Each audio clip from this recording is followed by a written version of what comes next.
오늘 우리에게 주신 하나님 말씀 시편 121편 1절부터 8절까지의 말씀입니다. 우리 하나님의 말씀을 한 절씩 교독하도록 하겠습니다. 시편 121편 1절부터 8절입니다. 내가 산을 향하여 눈을 들리라. 나의 도움이 어디서 올까? 여호와께서 너를 실족하지 아니하게 하시며 너를 지키시는 이가 졸지 아니하시리로다.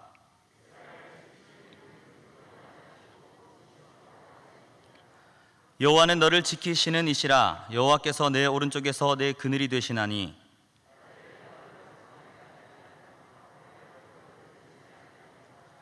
여호와께서 너를 지켜 모든 환난을 면하게 하시며 또 내 영혼을 지키시리로다.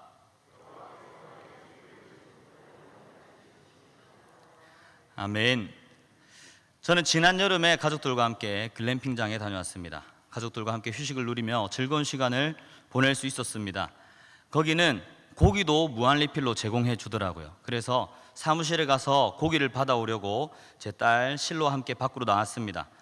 그런데 비가 추적추적 오기 시작했습니다. 실로가 아빠 비가 와. 비가 오네. 제가 한 손으로 우산을 들고 한 손으로 실로를 안고 이렇게 우산을 씌워서 걸어가고 있었습니다. 그때 실로가 이렇게 얘기했습니다. 아빠, 이제 비가 안 와. 아니요, 비는 계속 오고 있었습니다. 제가 우산을 씌워줬을 뿐입니다. 저는 그때 문득 이런 생각이 들었습니다. 내 삶에 비가 오지 않는다고 느끼는 것은, 내 삶에 어려움이 없고 평안하다고 느끼는 것은 비가 오고 있어도 어려움이 있어도 하나님께서 나에게 우산을 씌워준 것이구나. 하나님은 우리를 지켜주시고 보호해 주시는 분이신 줄 믿으시기 바랍니다. 그리고 우리를 도우시는 분이십니다. 오늘 말씀 제목을 다 같이 한번 읽어볼까요? 말씀 제목 시작. 하나님이 보호하사. 애국가에 나오는 한 소절과 같이 하나님께서 우리를 보호하시는 줄 믿습니다.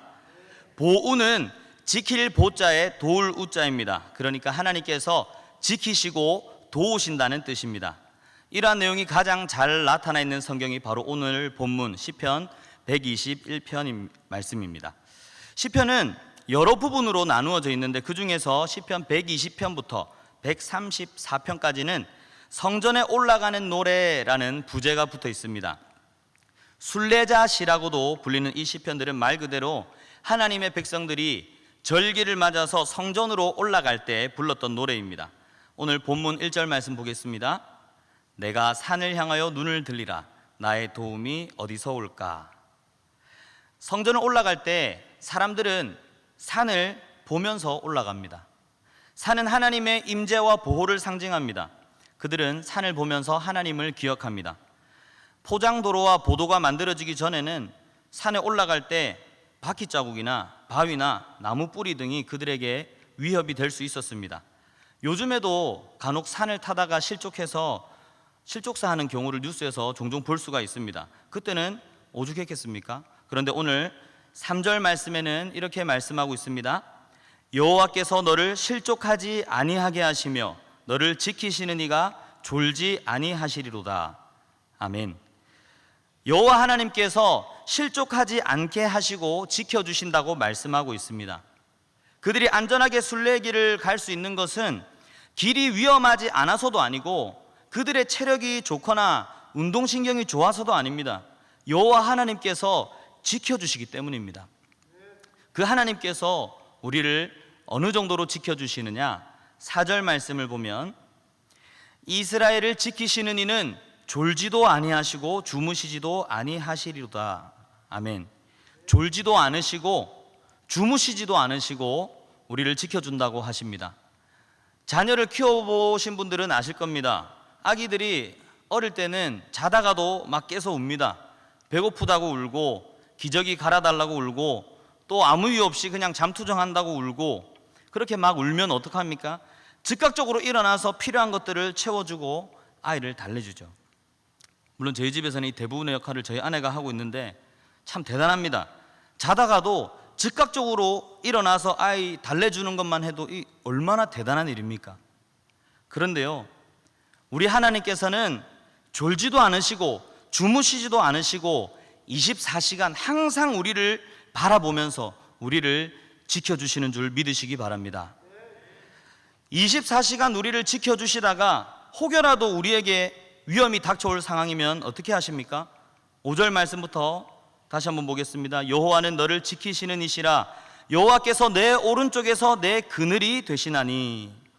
오른쪽에서 그늘이 되어주신다는 표현은 하나님의 보호를 의미하는 그 당시에 관용적인 표현이었는데요, 이스라엘 지역은 낮에 강렬하게 해가 비치면 기온이 50도까지 넘어간다고 지난 주일에 최사명 목사님이 오후 예배 때 말씀하신 적이 있습니다. 그런데 하나님께서 우리의 그늘이 되어주시는 것입니다. 지지난주에 중등부 체육대회를 밖에서 했는데 제가 모자를 쓸까 말까 하다가 오후 찬양 인도를 할 때 머리가 눌릴까 봐 안 쓰고 했습니다. 선크림만 발랐는데, 선크림을 발랐는데도 다음날 되니까 광대뼈가 따끔따끔하더라고요. 지금 약간 새까맣게 보이는 게 그때 탄 거예요. 이렇게 해가 위험합니다. 근데 저는 잠깐 타고 말았지만 일사병이나 열사병 때문에 목숨을 잃을 수도 있는 일입니다. 그늘이 반드시 필요하죠. 그런데 하나님께서 우리의 그늘이 되어주시는 줄 믿습니다. 우리 사진 한번 볼까요? 이 사진은 제가 지난주에 찍은 사진인데 우리 교회 잔디밭하고 나무를 찍은 겁니다. 저기 바닥, 가운데 바닥에 엄청 큰 그늘 보이시나요? 제가 체육대회 할 때 타프를 2개를 쳤는데 타프 2개보다 훨씬 더 큰 그늘이었습니다. 저 그늘이 왜 저렇게 클까요? 저 오른쪽에 보이는 저 나무의 그늘인데 그 옆에 사람 보이십니까? 저기 보면 담임 목사님도 있고요, 제 딸도 있고요. 그때 제가 절묘하게 찍었어요. 저 사람이랑 비교해 보면 저 나무가 얼마나 큰지 아마 가늠이 가실 겁니다. 나무가 크니까 그늘도 큰 겁니다. 그런데 우주보다도 더 크신 하나님께서 우리의 그늘이 되어주시는 줄 믿으시기 바랍니다. 6절 말씀 보겠습니다. 낮에 해가 너를 상하게 하지 아니하며 밤의 달도 너를 해치지 아니하리로다. 낮에 해가 우리를 상하게 할 수 없고 밤의 달도 우리를 해치지 못합니다. 야외에서 달빛을 맞으면서 잠을 자면 심한 현기증을 느낄 수도 있고 심한 경우에 정신 이상이나 사망에도 이를 수 있다고 합니다. 그리고 이 지역의 주야간의 온도차가 얼마나 심합니까? 그럼에도 불구하고 하나님께서 지켜주시면 괜찮은 줄 믿습니다. 해와 달이 상징하는 모든 천재지변에서도 하나님께서 우리를 지켜주십니다. 7절 말씀 보겠습니다. 여호와께서 너를 지켜 모든 환난을 면하게 하시며 또 내 영혼을 지키시리로다. 아멘. 여호와 하나님께서는 모든 환난을 면하게 하시는 줄 믿습니다. 또한 우리의 영혼까지도 지켜주시는 줄 믿습니다. 요한 3서 2절 말씀 보겠습니다. 요한이 가이오에게 이렇게 편지하고 있습니다. 사랑하는 자여, 내 영혼이 잘됨 같이 내가 범사에 잘되고 강건하기를 내가 간구하노라. 영육이 함께 잘되는 것은 우리를 향한 하나님의 마음인 줄로 믿으시기 바랍니다. 몸만 지켜주시는 것이 아니라 우리의 영혼까지도, 우리의 정신까지도 다 지켜주시는 줄 믿습니다. 우리는 우리가 잘 되고 있을 때 기억해야 됩니다. 내가 먹고 살만할 때, 내가 행복할 때, 내가 근심 걱정이 없을 때, 이것이 하나님께서 지켜주신 결과구나 하는 것을요. 그리고 지켜주신 하나님께 감사해야 합니다. 요즘 아이들 보면 간절함이 사라진 것 같다고 제가 말씀드린 적이 있습니다. 예전보다 살만하잖아요. 제가 어릴 때만 해도 재래식 화장실도 썼고 연탄도 떼었습니다. 물론 지역적인 특성도 있었겠지만, 근데 요즘은 대부분 다 먹고 살만하잖아요. 그러나 잘 살 때, 먹고 살만할 때, 괜찮을 때, 이때 하나님께서 지켜주신 것이구나, 하나님께서 나를 도와주셨구나, 하나님께서 나와 함께 하시는구나 하는 것을 깨달아 알고 하나님께 감사한다면 그 얼마나 감사한 일이겠습니까? 고통을 겪고 나서, 힘든 일 겪고 나서 감사해도 감사하지만 행복할 때, 괜찮을 때 하나님의 은혜를 기억하면서 지켜주신 것에 감사한다면 그것이 더 큰 은혜인 줄로 믿습니다. 언제나 우리를 지켜주시는 하나님께 감사하는 저와 여러분 되기를 바랍니다. 그러나 다 잘 먹고 잘 사는 것은 아닙니다. 그렇죠? 힘든 분들도 계십니다. 또 누구에게나 힘든 일도 찾아오고 어려운 순간도 찾아옵니다.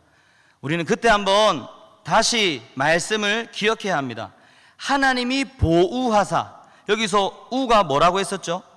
도울 우자, 하나님께서 우리를 도우시는 줄로 믿습니다. 오늘 본문 1절 2절 말씀 다시 한번 보겠습니다. 내가 산을 향하여 눈을 들리라. 나의 도움이 어디서 올까?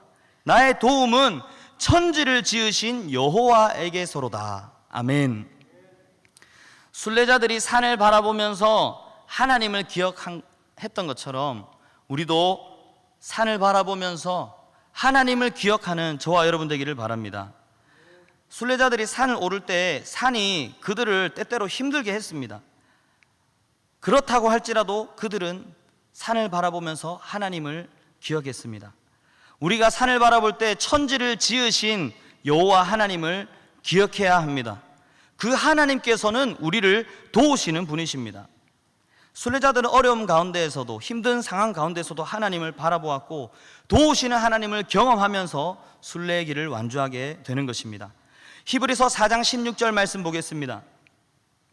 그러므로 우리는 긍휼하심을 받고 때를 따라 돕는 은혜를 얻기 위하여 은혜의 보좌 앞에 담대히 나아갈 것이니라.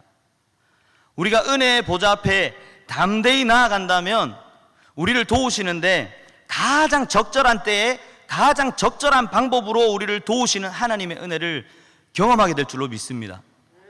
다윗은 어릴 때부터 여러 가지 위협을 겪으면서 살았습니다. 양을 칠 때 사자나 곰이 양 새끼를 물어가면 따라가서 그것을 쳐서 새끼를 건져냈다고 합니다. 그런데 이게 가능한 일입니까? 하나님께서 도우시면 가능한 줄 믿습니다. 골리앗의 위협에서도 하나님의 도우심으로 다윗은 그를 한 방에 때려 눕힐 수 있었습니다. 사울의 위협에서도, 아들 압살롬의 위협에서도 하나님께서는 언제나 다윗을 도우셨습니다. 시편을 보면 다윗은 이렇게 하나님을 찬송합니다. 시편 27편 9절 말씀, 주의 얼굴을 내게서 숨기지 마시고 주의 종을 놓아여 버리지 마소서. 주는 나의 도움이 되셨나이다. 시편 28편 7절 말씀, 여호와는 나의 힘과 나의 방패이시니 내 마음이 그를 의지하여 도움을 얻었도다. 시편 33편 20절, 우리 영혼이 여호와를 바라며 그는 우리의 도움과 방패시로다. 시편 46편 1절, 하나님은 우리의 피난처시요 힘이시니 환난 중에 만날 큰 도움이시라. 시편 63편 7절, 주는 나의 도움이 되셨음이라. 내가 주의 날개 그늘에서 즐겁게 부르리이다. 아멘. 저는 특별히 군대에 있을 때 하나님께서 나를 도우시는구나 하는 것을 정말 많이 느꼈습니다. 힘든 시기였습니다. 어려운 시기였습니다. 근데 담임 목사님께서 특공대에서 얻어온 간증들을 제가 어릴 때부터 들으면서 나도 저런 간증 만들어야지 하면서 해병대에 갔잖아요. 막상 가보니까 제 마음대로 할 수 있는 게 아무것도 없었습니다. 그때 호봉제라는 게 있었는데 이 책을 읽는 것도 상병 5봉이 돼야 읽을 수 있었습니다. 성경책을 너무 읽고 싶어가지고 하나님 말씀 읽고 싶습니다 기도했더니 저보다 6개월 먼저 간 선임을 삼촌 기수라고 하거든요. 그 선임 한 명이 손바닥만한 성경책을 하나 선물로 주었습니다. 네 짬밥에 지금 성경책 못 보니까 이거 숨겨가지고 안에 넣어 다니면서 읽으라고 해가지고 제가 그거를 밤에 화장실에 가서 보는데 그 말씀이 얼마나 달든지 송이꿀보다 달다고 한 그 말씀이 이해가 되더라고요. 주일 성수도 마찬가지입니다. 제 힘으로 할 수 있는 게 없었습니다. 지금은 코로나 때문에 막 예배 제한하고 하잖아요. 그 당시에 어떤 전염병 때문에 위에서 종교 활동을 제한한다고 명령이 내려왔었습니다. 근데 그날도 제가 교회를 갔습니다. 그 당직 사관한테 신고하려고 신고를 하니까 당직 사관이 지금 위에서 가지 말라고 하던데 오늘 예배 드리냐고 하더라고요. 그래서 제가 그냥 예배 드립니다 했습니다. 가도 되냐고 저한테 물어보더라고요. 자기가 가도 됩니다 라고 하고 갔습니다. 지금 생각해보면 그 어떻게 갔는지 아직도 이해가 잘 되지 않습니다. 하나님께서 저를 도우신 줄 믿습니다. 지금 해병대에 간 예준이가 지지난주에 전화가 왔더라고요. 목사님, 저도 전도 정말 많이 했습니다. 원래 교회 못 가는 상황이었는데 하나님께서 도와주셔서 갈 수 있게 됐습니다. 동기도 5명 데려갈 수 있었습니다. 어제는 또 지민이가 전화 왔더라고요. 해병대 간 친구들이 저한테 종종 전화를 합니다. 가서 목사님 잘하고 있습니다. 걱정 마십시오 하면 저는 또 기도를 해줍니다. 하나님께서 또 군생활하고 있는 우리 청년들도 언제나 도우시는 줄 믿습니다. 하나님은 언제나 우리를 도우시는 분이십니다. 다른 것 의지하지 말고 하나님을 의지하시기를 바랍니다. 산을 바라볼 때 어떤 사람들은 아, 저 산이 우리를 지켜주는구나, 산이 우리를 둘러싸고 있어서 산이 우리를 지켜주는구나 하고 생각한 사람들도 있었다고 해요. 그러나 우리는 그 산을 누가 주셨는지를 기억해야 합니다. 산을 창조하신 그 하나님을 바라보아야 합니다. 그 하나님께서 우리를 도우시는 것입니다. 지금 당장 돈이, 공부가, 내 지위가, 어떤 내 권력이, 다른 무엇이 나를 지켜주고 있다고 그렇게 생각하십니까? 그렇지 않습니다. 그 모든 것들을 허락하신 하나님께서 우리를 도우시는 줄 믿습니다. 내 힘으로 안 될 때, 어려운 상황이 닥쳐왔을 때 하나님께 이렇게 기도하세요. 하나님 아버지, 저를 불쌍히 여겨주세요. 하나님 아버지, 저를 도와주세요. 이렇게 기도하면 우리를 긍휼히 여겨주시고 때를 따라 돕는 은혜를 주시는 하나님께서 도와주실 줄 믿습니다. 그분은 우리를 도와주고도 남는 전지전능하신 분인 줄 믿으시기 바랍니다. 우리를 도우시는 하나님께 기도하며 살아가는 저와 여러분 되기를 바랍니다. 오는 주일은 추수감사주일입니다. 한 해를 되돌아보면 참 감사한 일이 많습니다. 코로나 가운데서도 우리 교회는 한 번도 빠짐없이 예배를 드릴 수 있었습니다. 자유롭게 예배드리고 교제하는 것이 얼마나 감사한 일인지 모릅니다. 그리고 코로나 기간임에도 불구하고 2021년도 한 해 동안 우리 중등부에 등록한 친구들의 숫자가 지난 주일까지 해서 딱 200명이더라고요. 우리 사진 한번 볼까요? 코로나 기간인데 매주 수많은 아이들이 우리 교회에 와서 등록을 했습니다. 하나님께 참 감사드립니다. 제 개인적으로도 감사할 일이 많습니다. 두 딸이 건강하게 똑부러지게 잘 자라줘서 참 감사하고요. 또 지난 월요일에 아내랑 같이 병원에 갔다 왔습니다. 셋째 심장 소리를 듣고 왔습니다. 셋째를 주신 하나님께 또 감사합니다. 이 외에도 감사한 일 나열하면 너무나 많습니다. 하나님께서 지켜주신 은혜, 무언가 베풀어 주신 은혜 너무나 많습니다. 그런데 나는 특별한 게 없다? 나는 특별한 거 감사할 거 기억 안 나는데 싶은 분 계십니까? 여기에서 예배 드리는 것도 하나님께서 우리를 지켜주셨기 때문인 줄 믿습니다. 온라인으로 예배 드리는 것도 하나님께서 지켜주신 은혜인 줄 믿고 감사하시기를 바랍니다. 힘들고 어려운 상황 가운데 있으신 분 계십니까? 나는 도저히 감사할 상황이 안 된다 생각이 드십니까? 하나님께서 저와 여러분의 도움이 되는 줄 믿으시기 바랍니다. 하나님께서는 저와 여러분을 사랑하십니다.